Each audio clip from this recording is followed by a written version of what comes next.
လောကမှာဝင်ငွေ2မျိုးရှိတာဖြစ်ပါတယ်အဲ့ဒီဝင်ငွေကဘာဝင်ငွေလဲဆိုလို့ရှိရင်အတိုင်းအတာထက်ပေါ့နော်ရရှိတဲ့ဝင်ငွေနဲ့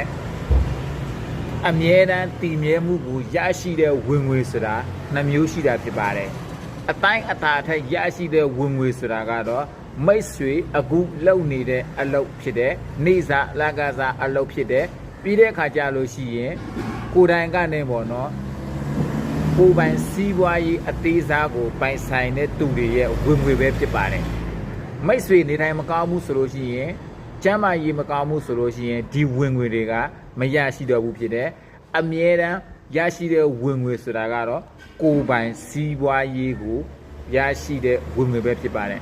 ကိုယ်ပိုင်စီးပွားရေးကိုလောက်ကင်တဲ့သူတွေရဲ့ရရှိတဲ့ဝင်ငွေကဆိုလို့ရှိပေါ့နော်အမြဲတမ်းရရှိတဲ့ဝင်ငွေပဲဖြစ်ပါတယ်ဟုတ်ကဲ့မင်္ဂလာပါဗျ